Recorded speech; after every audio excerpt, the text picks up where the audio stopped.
하늘에 계신 우리 아버지여, 저의 마음 가운데 성령으로 조명하셔서 주의 은혜의 복음을 순수하게 선포하게 하옵소서.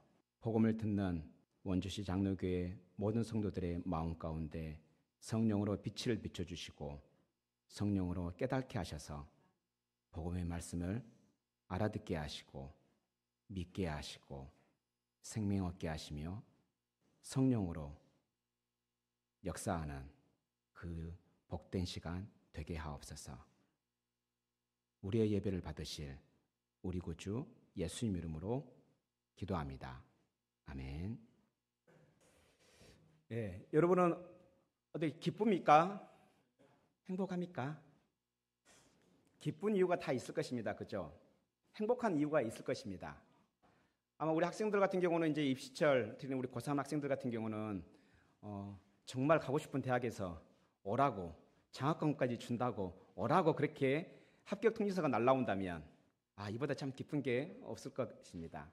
또 돈이 궁핍한 사람들에게 정말 큰 어떤 기회가 돼서 돈벌이 되는 그런 기회를 얻게 된다면 그 또한 참 기쁠 것입니다.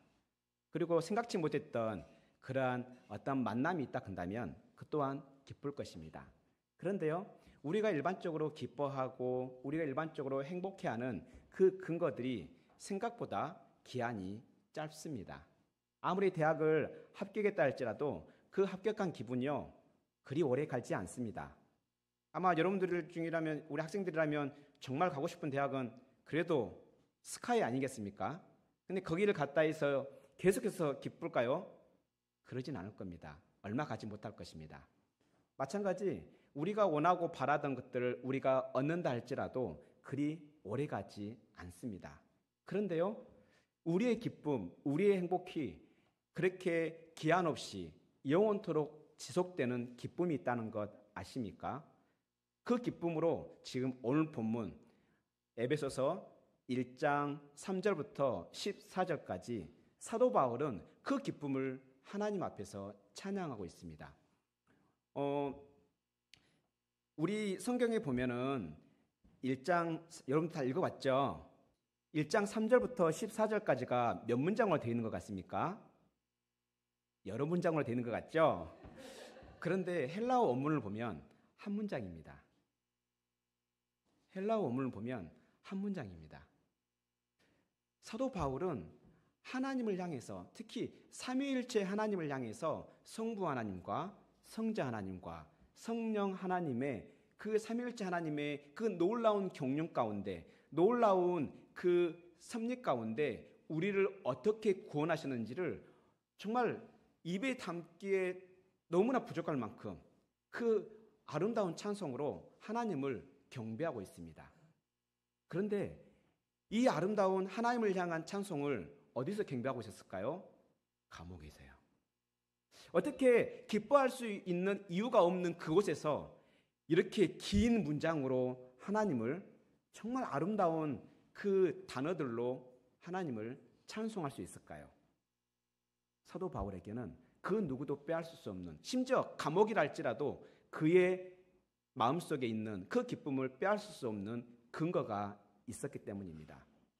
원래 우리가 차근차근 3절부터 차근차근 살펴보면 좋을 건데, 하나님께서 13절과 14절의 말씀에 대한 감동을 더 많이 주셔서 이 말씀을 가지고 기쁨을 함께 나누려고 합니다. 그래서 우리 안에 기쁨이 없거든, 교회를 다님에도 불구하고 내 안에 기쁨, 행복을 찾지 못한다면, 아니면 정말 타성에 젖은 그러한 신앙생활을 하고 있다면 오늘 말씀을 잘 듣고 우리가 어떠한 존재인지 깨달음으로 정말 오늘부터라도 기쁜 그러한 신앙생활, 기쁜 나날이 되기를 축원합니다.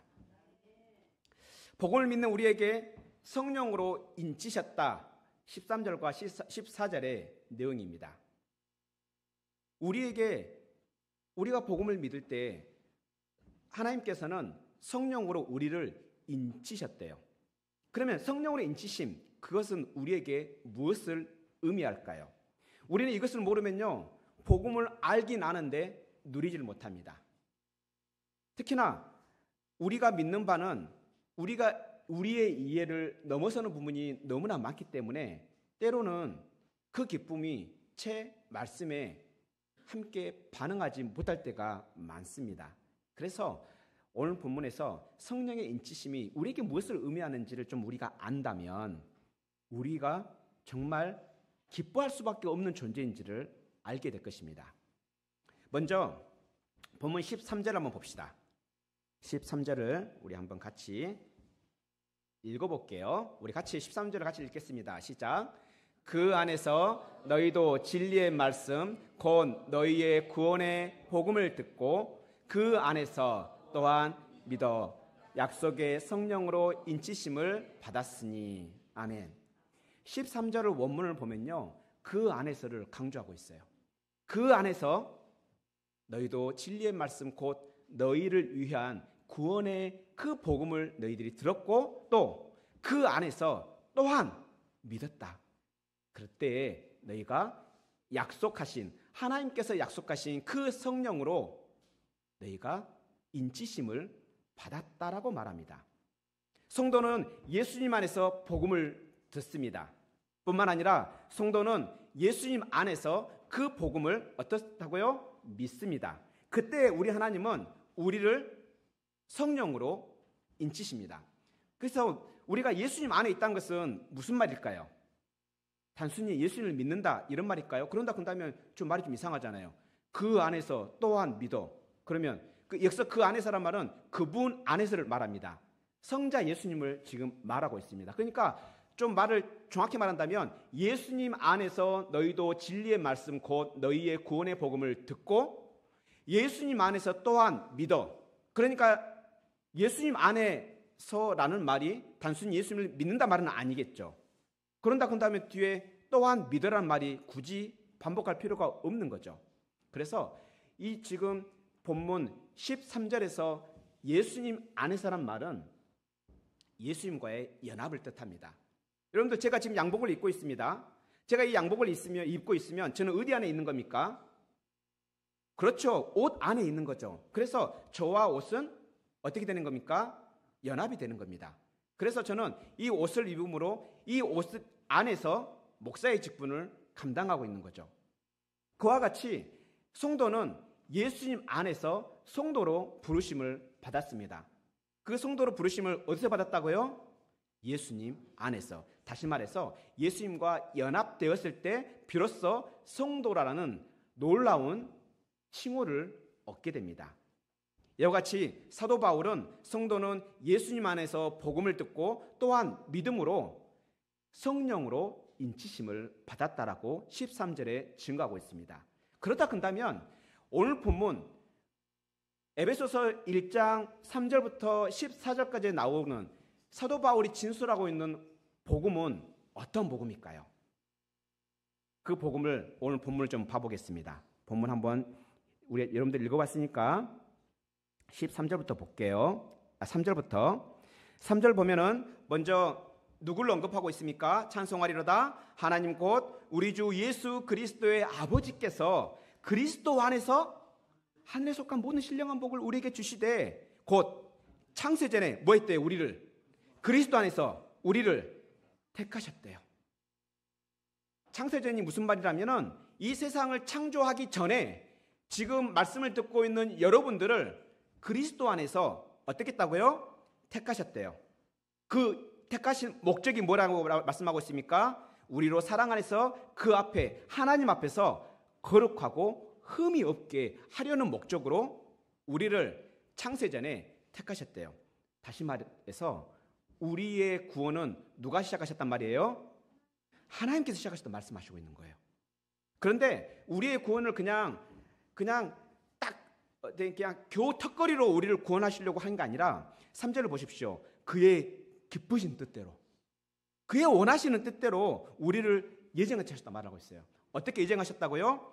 예수 그리스도로 말미암아 우리를 어떻게 하려고? 자기의 아들들이 되게 하려고 그렇게 그 기쁘신 뜻을 이제 이루어 가셨다고 말해요. 그러니까 하나님께서 저와 여러분을 구원하시려고 창세전에 천지를 창조하기 전에 이미 우리를 택하시고 그리고 우리를 예수님 안에서 구원하시기로 이미 정하셨다는 말이에요. 미리 정하셨다는 말씀하고 있는 거예요.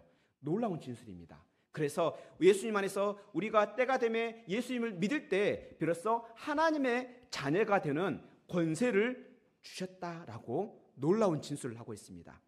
그런데 그 방법을 다시 한번 6절부터 말하고 있는데요. 그가 사랑하시는 자, 누굽니까?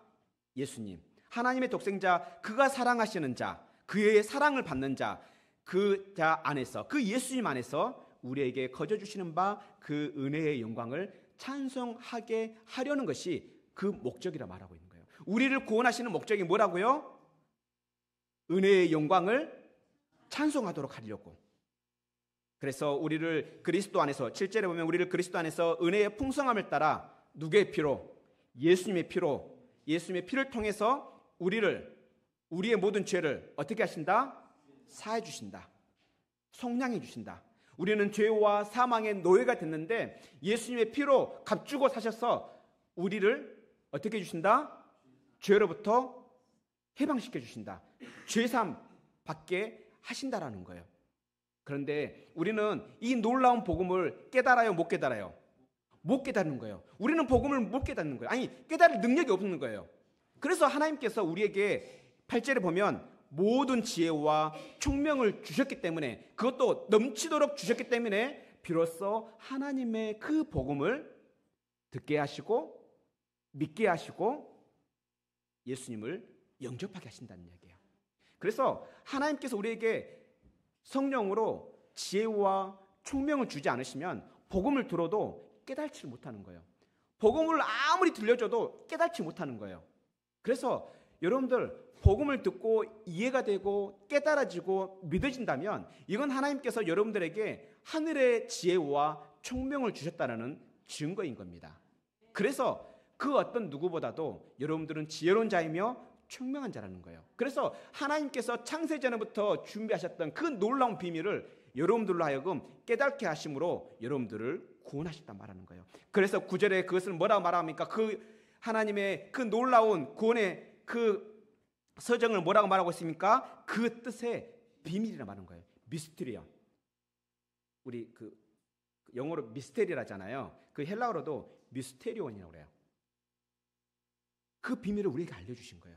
우리에게 알려줬음에도 불구하고 우리는 깨닫지 못합니다. 그래서 우리를 깨달을 수 있도록 우리에게 지혜와 총명을 주셨다 말하는 거예요.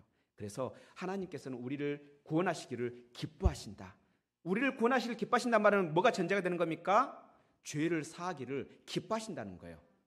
그냥 째째하게 너 좀 이것 좀 하면은 내가 너 구원해 줄게, 이게 아니라 우리가 하나님을 모를 때부터 이미 하나님께서는 자기 아들 독생자를 나무에 매달기까지 우리를 사랑하셔서 우리를 구원하시기를 기뻐하셨다는 거예요.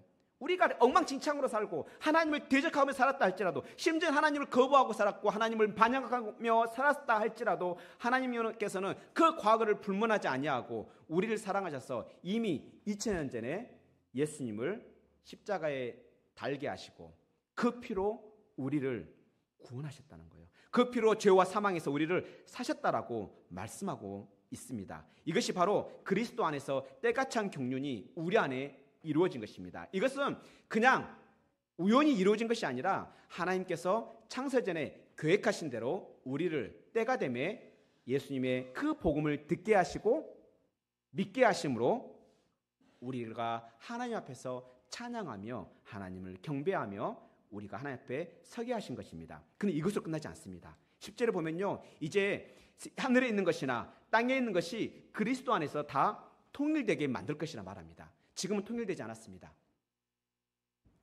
본래 하나님께서 이 세상 모든 만물을 창조했을 때는 하늘에 있는 것, 땅에 있는 그 모든 것들이 조화를 이루고 있었습니다. 하나님의 말씀 앞에 모든 것들이 순종하고 하나님의 창조 질서 안에서 조화를 이루고 있었습니다. 이것을 히브리어로는 샬롬이라고 합니다. 하나님께서 의도하신 바 그대로 있는 상태, 샬롬, 조화를 이루고 있는 상태, 샬롬이라고 말합니다. 이것을 이제 헬라어에서는 평화라고 말하고 있는 거죠. 평안, 평화, 에이레네라고 말하고 있습니다. 이와 같이 이제 예수님께서 다시 오시는 그날에 하늘에 있는 것이나 땅에 있는 것이 다 그리스도 안에서 통일되게 하실 것입니다. 이와 같이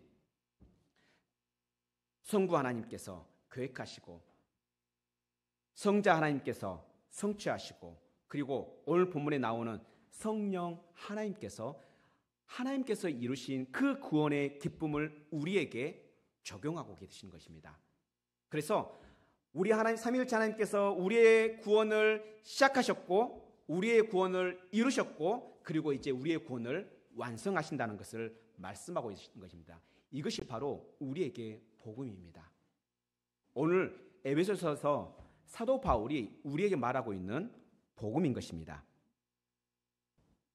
그래서 우리가 이 복음을 듣고 삼위일체 하나님께서 우리에게 행하신 그 일들에 대한 그 복음을 듣고, 그리고 우리가 예수님 안에서 그 복음을 믿음으로 어떻게 된다고요?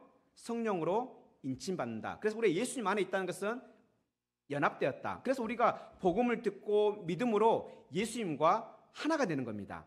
연합이 되는 겁니다. 그런데요, 그러니까 여러분과 예수님과의 1:1 관계의 연합만 일어나는 것이 아닙니다. 방금 전에 봐볼까요? 방금 전에 에베소서 우리가 3절부터 쭉 살펴봤는데 11절까지 살펴봤는데요. 에베소서는 사도 바울이 에베소에 있는 성도들에게 쓴 편지예요. 그러니까 사도 바울은 유대인입니다. 근데 유대인은 본래 하나님의 선민이었잖아요. 선택받은 백성이었잖아요. 근데 그가 에베소에 있는 성도들에게 편지를 하고 있는 거예요. 그러면 그 에베소에 있는 성도들은 유대인일까요? 이방인일까요? 그렇죠, 이방인이에요. 그러니까 그 중에 물론 유대인도 있어요. 디아스포라에서 흩어져 있던 유대인도 있긴 해요. 하지만 상당수가 이방인인 거예요. 이방인이라 하면은 유대인과 이방인은 어찌 보면 물과 기름처럼 섞일 수 없는 존재들이었어요. 유대인 입장에서 이방인은 마치 개와 같이 여긴 존재였고, 이방인 입장에서 유대인은 지혜 없는 자로 여겼어요. 철학이 없는 자, 무식한 자들로 여긴 거죠. 말대로 야만인처럼 여겼어요. 그러니까 서로 어떻게 해요? 서로 깔보고 무시하고 서로 하나가 될 수 없는 존재였어요.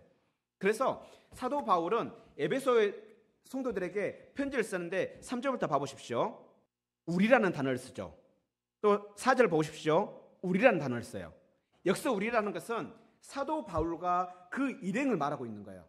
그러니까 에베소 성도들을 말하고 있는 게 아니에요. 그러니까 지금 찬송하면서 사도 바울의 입장에서 지금 찬송을 하고 있는 거예요. 유대인의 입장에서, 이미 하나님의 백성들 입장에서 지금 찬송을 하고 있는 거예요. 그래서 계속 우리라는 단어를 계속 씁니다. 그러다가 13절에 보십시오. 13절에 인칭이 바뀝니다. 어떻게 바뀝니까? 너희도라고 바뀌어요. 여기서 지금 헬라어 성경을 보면요, 너희도 또한이라고 강조를 하고 있어요. 너희도 또한. 그러니까 우리도 삼위일체 하나님을 통해서 구원을 받은 것처럼, 그 복음을 듣고 믿음으로 구원을 받은 것처럼 너희도 또한 뭐라고요? 너희를 위한 구원의 복음을 듣고 또한 그 안에서 믿어서 어떻게 됐다고요? 성령으로 인치심을 받았다는 거예요. 그러니까 우리만 받은 것이 아니라 너희도 받았다는 거예요. 그 안에서 우리도 그 안에 있지만, 예수님 안에 있지만 너희도 지금 어디 안에 있다고 말하고 있는 거예요? 예수님 안에 있다라는 거예요. 그러면서 14절에서 이제 우리 사도 바울의 일행과 그리고 그 편지를 수신받는 그 수신자들, 에베소 교회 소아시아에 흩어져 있는 그 성도들과의 하나를 거를 이야기하는 거죠. 여기서 이제 14절은 이제 진짜 우리가 되겠는겠죠. 이와 같이 우리가 개인적으로 예수 그리스도를 믿을 때 나와 예수님이 연합하는 것처럼, 이제 우리가 예수님 안에서 연합이 됐다 한다면, 여기에 지금 A라는 사람이 있습니다. 이 A라는 사람이 예수님과 연합이 됐어요. 그럼 저도 예수님과 연합이 됐어요. 그러면 A라는 사람과 저 또한 어떻게 된 겁니까? 이 관계가 연합이 되는 거죠. 예수님을 기점으로 이분이 연합이 돼 있다 한다면, 나도 이분하고 연합이 돼 있다면, 이걸 이렇게 합쳐서 말하면 나와 이 사람이 어떻게 됐다는 이야기예요? 연합을 이야기하는 거예요. 그래서 우리는 예수님과 연합이 됐을 뿐만 아니라 우리는 형제 자매가 연합이 된 겁니다. 그래서 성경은 어떻게 말하고 있는지 에베소서 2장 12절과 13절을 한번 같이 어떻게 우리에게 말씀하고 있는지 읽도록 하겠습니다. 에베소서 2장 12절 13절입니다. 같이 읽겠습니다. 시작. 그때 너희는 그리스도 밖에 있었고 이스라엘 나라 밖에 사람이라. 약속의 언약들에 대하여는 외인이요 세상에서 소망이 없고 하나님도 자이더니, 이제 무슨 말인지 알겠죠? 그러니까 유대인 입장에서 이방인은 이러한 존재였어요. 하나님을 모르는 자, 하나님을 모르는 자는 결국에는 뭐가 없는 거예요? 소망이 없는 거예요. 그들은 하나님이 없기 때문에 소망이 없단 말이 이게 굉장히 큰 말이에요. 그러니까 이 땅에서는 정말 즐기고 살지는 몰라요. 행복할지는 몰라요. 하지만 그들의 끝이 뭘로 끝난다는 이야기예요? 파멸로 끝난다는 이야기예요. 영원한 심판으로 끝난다는 이야기예요. 그런 자들이었더니, 그리스도 밖에 있는 자들이었더니 이렇게 말합니다. 13절 읽겠습니다. 시작. 이제는 전에 멀리 있던 너희가 그리스도 예수 안에서 그리스도의 피로 가까워졌느니라. 예, 우리는 이러한 존재가 됐다는 이야기예요. 지금 이거는 다른 사람에게 하는 말이 아니라, 여기 혹시 이 가운데 유대인 계십니까? 없잖아요. 그러면 지금 다 여기에 지금 우리 해당되는 거잖아요. 다 이방인에 해당되는 거잖아요. 하나님도 없던 자들, 율법도 모르는 자들, 어찌 보면 다 지옥으로 가야 될 그러한 영적으로 이미 죽은 자들, 심판을 받아야 하는 자들이었음에도 불구하고 삼위일체 하나님의 그 놀라운 경륜의 그 비밀을 따라 우리가 때가 되매 그리스도 예수 안에서 그리스도의 피로 어떻게 됐다라고요?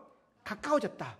가까워졌다는 뭔 말이에요? 관계적으로 가까워졌다. 또 실제적으로 물리적으로 가까워졌다. 지금 이 같은 의미를, 두 가지 의미를 다 갖고 있는 거예요.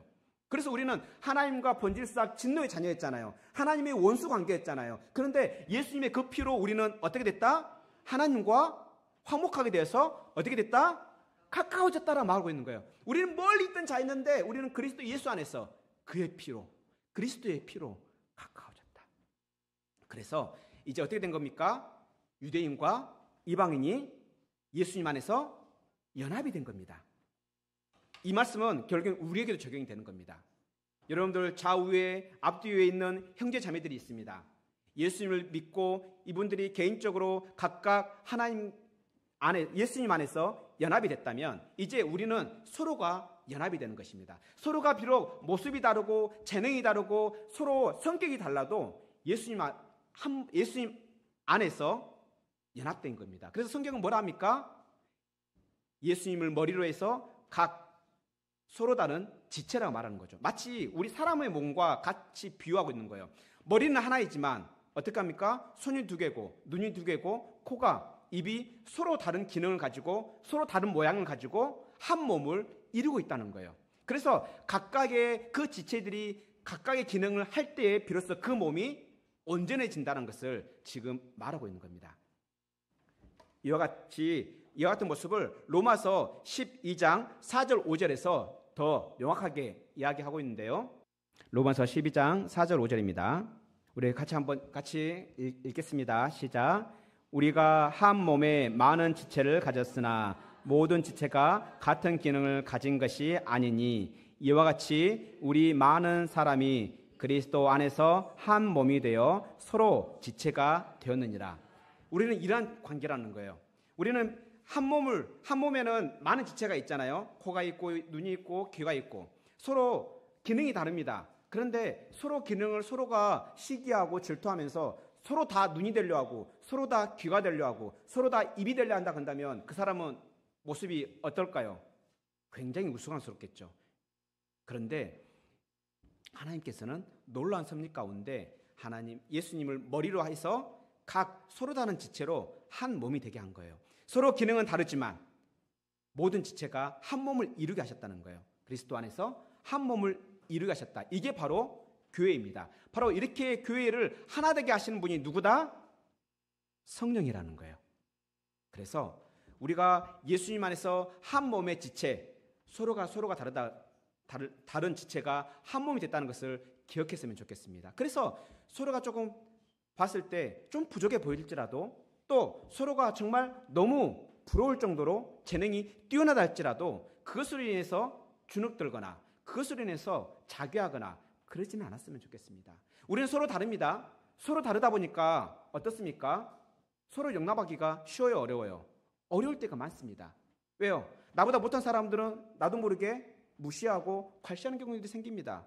나보다 잘한 사람이 있으면요 스스로 어떻게 해요? 주눅이 들고 시기가 나는 경우들이 있어요. 그러다 보면은 하나 될까요? 못 될까요? 서로 하나 되려 안 하겠죠. 나는 이 몸이 아니니 나는 다른 곳으로 갈래. 이렇게 하지 않을까요? 그래서 교회를 떠나고 또 교회 공동체 안에서 적응하지 못하고 서로 분리가 일어나는 것입니다. 그런데요, 하나님은 그걸 원하실까요? 원하지 않으실까요? 원하지 않으세요. 우리 예수님께서 요한복음 17장에 보시면요, 대제사장의 기도가 나옵니다. 그 기도 가운데 굉장히 인상 깊은 기도를 하고 있습니다. 무슨 기도인지 아십니까? 아버지여, 내가 아버지와 하나인 것처럼 나를 믿고 예수님을 믿는 그들 또한 하나가 되게 하소서 말을 해요. 그렇게 우리 예수님께서는 하나됨이 우리가 정말 어렵다는 것을 아셨기 때문에 하나님 앞에서 대제사장으로서 하나됨에 대한 기도를 하고 있습니다. 이와 같은 사실은요, 사도 바울의 또한 우리를 향한 명령, 권면을 통해서도 알 수 있습니다. 우리 빌립보서 4장 5절 한번 봐볼까요? 너희 관용을 모든 사람에게 알게 하라. 주께서 가까우시니라. 여기서 너희 관용이라는 말은 용납하다 이 뜻인 거예요. 그러니까 관대하게 용납하다, 너그럽게 수용하다 이 뜻인 거예요. 그래서 단순히 마음으로만 그렇게 하는 것이 아니라 나의 관대함이 내 주변 사람이 알 수 있을 만큼 어떻게 하라고요? 나타내라는 거예요.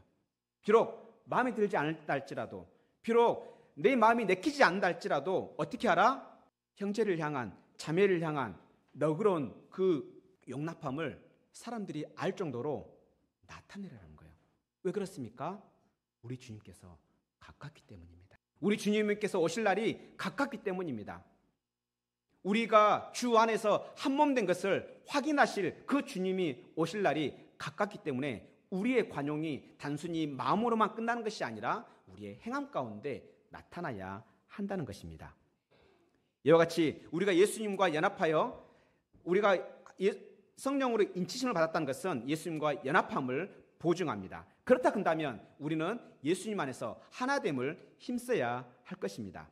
그렇다면 방금 전에 성령으로 인치셨다, 인칭을 받았다, 대체 이것은 무슨 뜻일까요? 이건 또한 이 뜻이 무엇인지를 봐야 할 건데, 우리가 인치다는 말은 도장을 찍는다 이 뜻입니다. 도장을 찍는다. 우리 여러분들 뭔가 물건을 사면 내 것이라는 표식을 뭔가 이게 쓰지 않습니까? 도장을 찍거나, 책을 사면 도장을 찍거나 사인을 하거나 그러잖아요. 이때 쓰는 단어가 인치다 이 단어입니다. 그런데 이 인치다라는 것은 우리가 지금 농경 시대가 아니다 보니까인데, 여러분들 그 가축들 소나 이런 돼지나 보면은 그 이제 이게 목축하다 보면 이제 내 동물하고 제 옆집 동물하고 섞일 수 있잖아요. 섞이면 어떻게 돼요? 찾기 불편해지잖아요. 그러니까 어떻게 할까요? 목걸이를 걸어줄까요? 아니면 요즘처럼 옷을 하나 입혀줄까요? 애완견처럼? 그러잖아요. 그때는 뭐 있다면 불의 그 인두 있잖아요. 자기만의 그런 식별할 수 있는 표식이 있는 그 불로 된 인두, 어떤 도장 같은 그걸 가지고 어떻게 합니까? 불에 달궈서 그 동물에 찍습니다. 찍으면은 거기에 그 살갗이 물론 이제 달궈져 가지고 좀 동물은 아프겠지만 그 도장의 자국은 지워질까요? 지워지지 않을까요? 지워지지 않는 거예요. 그게 바로 인치다입니다. 그래서 우리가 예수님을 믿으면 우리를 성령으로 인치신다는 거예요. 이것은 무슨 뜻이겠습니까? 결국에는 너는 내 것이라는 말인 거예요. 너는 내 것이다. 그래서 그 인침은 너는 내 것이다, 내가 너를 보증한다, 이런 의미 갖고 있는 거예요. 예를 들어서 여러분들 뭔가 물건을 사잖아요. 그러면 이게 정품인지 가품인지 어떻게 우리는 인지합니까? 보증서에 보면 그 보증서뿐만 아니라 거기에 딱 도장 하나 찍혀져 있잖아요. 이거는 진품입니다라고 보증합니다. 도장 하나 찍혀져 있잖아요. 자기 회사의 도장이. 그와 같이 그렇게 공인하는 역할, 그리고 그 소유를 나타내는 역할을 합니다. 그래서 고린도후서 1장 22절은 이렇게 말하고 있는 거예요. 같이 읽어볼까요? 시작. 그가 또한 우리에게 인치시고 보증으로 우리 마음에 성령을 주셨느니라. 그래서 지금 이 말을 다시 좀 쉽게 우리에게 말하고 있는 거예요. 그래서 우리에게 인치셨는데 인치셨다는 것이 눈에 안 보이는 거예요. 우리가 모르겠는 거예요. 그래서 우리를 그 보증으로 우리 마음에 뭘 주셨다고요? 성령을 주셨다. 이것을 다시 말하면 성령으로 인치셨다라고 말하고 있는 겁니다. 그래서 여러분들이 예수님을 정말 예수님의 그 복음, 예수님께서 나를 위해서 십자가에서 하신 그 일들을 정말 내가 듣고 진심으로 믿고 마음으로 내 죄를 회개했다면 하나님 우리 죄를 사실 뿐만 아니라 성령으로 우리 인치십니다. 그래서 어떻게 하신다고요? 너는 내 것이라 말하는 거죠. 이와 같은 사실을 이사야서 43장 1절 2절에서 아주 명확하게 말하고 있어요. 너는 내 것이다 라고 말하면서 너는 내 것이기 때문에 내가 어떻게 할 것인지를 말합니다. 여러분들 생각해 보십시오. 여러분의 소유 뭔가가 굉장히 특별한 것이 여러분의 소유가 되면 여러분들 그 소유가 된 그 물건, 소유가 물건이 됐든 뭐가 됐든 그것을 어떻게 관리합니까? 이미 내 것이 됐으니까 이제 대충 다 관리합니까? 그렇지 않잖아요. 여러분들 봐보세요. 마트에 가면 수많은 물건들이 전시되어 있잖아요. 근데 그거 물건들을 살 때 막 소중하게 다루면서 막 삽니까? 그냥 막 쥐어 담지 않습니까? 그리고 나서 딱 계산을 하고 나오는 순간부터 어떻게 합니까? 굉장히 신경을 써요. 여러분들 카트 막 몰고 다니면서 누가 내 카트에서 물건 가져갈까봐 막 긴장하면서 다닙니까? 누가 가져가든 말든 긴장 안 해요. 왜요?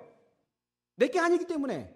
그런데 그 계산대를 딱 넘어서는 순간 자세가 달라져요. 누군가 가져갈까봐 막 신경이 곤두서 있어요. 왜 그렇습니까? 내 거기 때문에.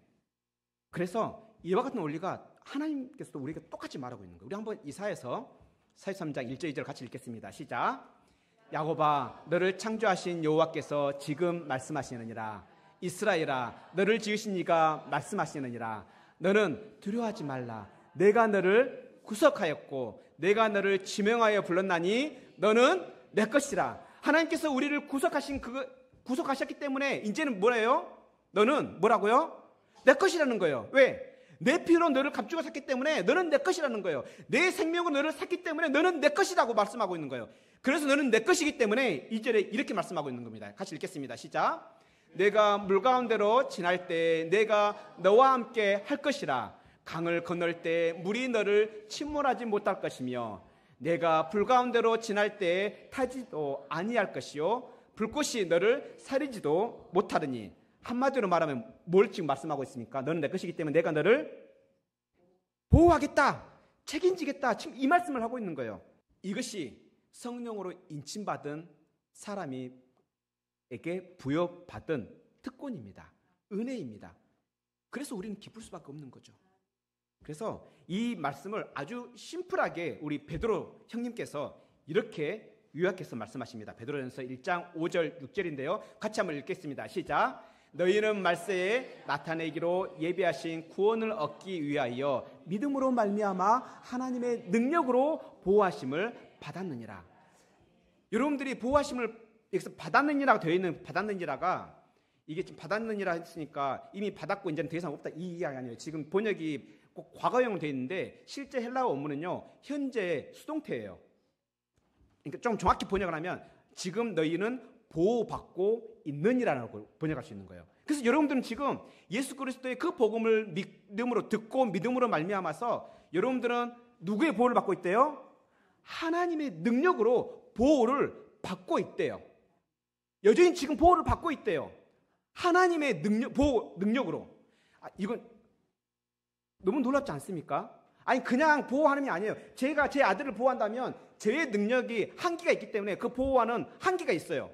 그래서 제가 아들을 군대에 있기 때문에 제가 보호하고 싶어도 더 이상 보호할 수 있어요? 없어요? 없어요. 하지만 우리 하나님은 그 보호하심의 능력에 한계가 있어요? 없어요? 없는 거예요. 그래서 하나님께서 그 능력으로 우리를, 저와 여러분을 보호하고 계신대요.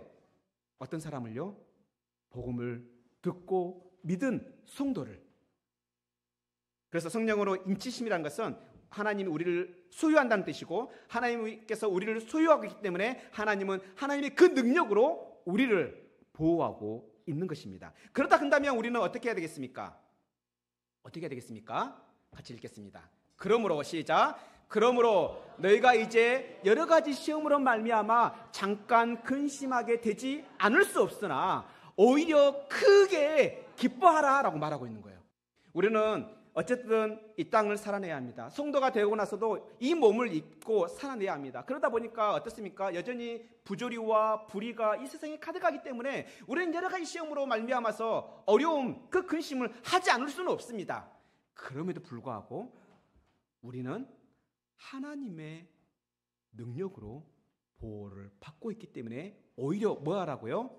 시련을 잊고 어려움이 있다 할지라도 오히려 크게 기뻐하라 말입니다. 여기서 크게 기뻐하라는 단어가 헬라어로 좀 단어가 조금 한데 입을 크게 벌리고 막 기뻐하고 막 이렇게 그 환호성을 지르면서 기뻐하는 이걸 말하고 있는 거예요.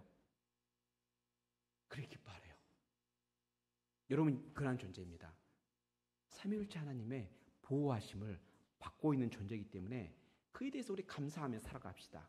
그래서 그 기뻐함에서 끝나는 것이 아니라 나를 그렇게 대우해 주시는 하나님 앞에 감사하며 찬송하며 살아갑시다. 그리고 내가 그 하나님의 능력으로 보호받고 있음에 대한 그 기쁨을 항상 간직하며 살아가되 우리가 세상이 우리를 주눅들게 하고 힘들게 할지라도 담대하게 살아갔으면 좋겠습니다. 여러분의 정체성은요, 여러분은요 하나님의 보호를 받고 있는 존재들인 것입니다. 그것뿐만 아니라 우리가 하나님의 소유가 되면 또 어떤 점이 좋을까요? 오늘 본문 14절 한번 봐봅시다. 14절에 우리를 그렇게 14절 한번 같이 읽어볼까요? 시작. 이는 우리 기업의 보증이 되사 그 얻은 것을 속량하시고 그 영광을 찬송하게 하려 하십니다. 여기서 인원이란 것은 이게 그 앞에 나오는 성령을 지금 말하고 있는 거예요. 그러니까 성령님은 그 인원이라는 단어는 성령님을 지금 지시하고 있는 관계대명사예요. 성령님은 우리의 기업의 보증이 되사, 그리고 이제 이게 생략이 되어 있는데 얻으신 것. 그러니까 하나님께서 소유하신 것. 하나님께 소유하신 것이 누굽니까? 그렇죠. 여러분이잖아요. 저와 여러분이잖아요. 하나님께 소유하신 그것을 속량하시려고. 근데 이 속량하시려고 단어가 번역이 좀 미흡해요. 그래서 ESV나 NIV는 이거를 좀 더 잘 번역하고 있는데요. 속량하시고가 아니고 속량하실 때까지라고 번역하는 게 더 정확합니다. 그래서 하나님께서 얻으신 저와 여러분을 속량하실 때까지, 다시 말해서 우리가 이제 온전히 죄와 사망으로부터 온전히 자유로워지는 그때까지, 다시 말해서 예수님께서 오시는 그날까지 그의 영광을 찬송하게 하려고 우리를 성령으로 인치셨다라고 말하고 있습니다. 우리가 그렇게 성령으로 인치심을 받았다. 우리 기업의 보증이 되셨다. 누가요? 성령님께서. 그렇다 한다면 우리가 받은 기업, 우리가 받은 유업, 이제 성경에서는 기업, 유업 같이 이제 번역을 해요. 같은 단어를 번역하고 있는데 그 유업은 어떠한 유업일까요? 우리가 받은 그 기업은 어떠한 기업일까요? 우리가 상속받은 그 기업은 어떠한 기업일까요?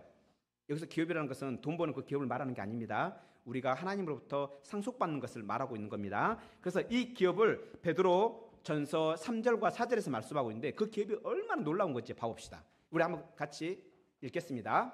시작. 우리 주 예수 그리스도의 아버지 하나님을 찬송하리로다. 그의 많으신 긍휼대로 예수 그리스도를 죽은 자 가운데서 부활하게 하심으로 말미암아 우리를 거듭나게 하사 산 소망이 있게 하시니. 먼저 우리가 받은 그 기업은 우리의 살아있는 소망입니다. 이 땅에서 그냥 살다가 사라져버릴, 없어질 소망이 아니라는 거예요. 살아있는 소망인 겁니다. 근데 그 소망이 좀 더 구체적으로 4절에서 말씀하고 있는데 같이 읽겠습니다. 시작. 썩지 아니하고 더럽지 않고 쇠하지 아니하는 유업을 있게 하시나니 곧 너희를 위하여 하늘에 간직하신 것이라. 이 유업은 썩지 아니합니다. 더럽지 아니합니다. 쇠하지 아니하는 유업입니다. 어디에 있는 것이에요? 하늘에 있는 것이요. 장차 우리가 유업을 받을 그 하늘나라에 있는 것입니다. 그래서 이 말하고 있는 유업을 많은 주석가들은 바로 우리가 받은 영원한 생명, 그리고 우리가 받은 하나님의 나라를 의미한다라고 말합니다.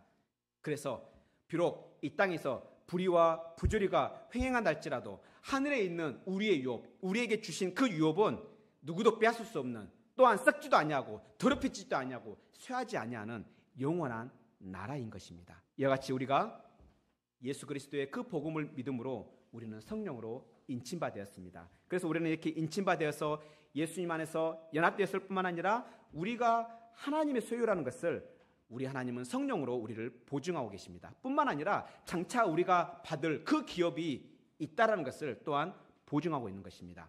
그래서 우리가 이제 궁극적으로 받을 그 기업이 무엇인지 이 땅에서 맛보며 살도록 하십니다. 그렇다 한다면 우리는 기뻐할 수밖에 없는 것입니다. 우리가 이 땅에서 누울 자리, 어쩌면 묻힐 땅 한 평 없다 할지라도 우리에게는 하나님의 나라가 준비되어 있습니다. 우리는 이 땅에서 유한한 생명을 살다가 이 땅을 떠날지 모르지만 하나님 나라에서 우리는 영원토록 살게 될 것입니다. 그런데 에베소서에서는 이미 우리가 영생을 누리고 있다 말합니다. 이미 우리가 하늘에 안침바 되었다라는 놀라운 진술을 하고 있습니다. 이것이 믿음의 눈을 가진 성도의 삶인 것입니다. 그래서 우리 모두 장차 누리게 될 그 기업, 그냥 죽어서만 누리는 그 기업에서 머물지 마시고요. 이 땅에 사는 가운데 그 기업의 맛을 보며 살았으면 좋겠습니다.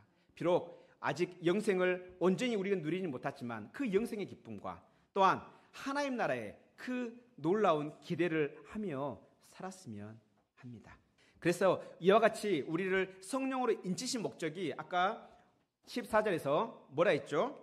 그 목적이 뭐라고요? 그의 영광을 찬송하게 하십니다.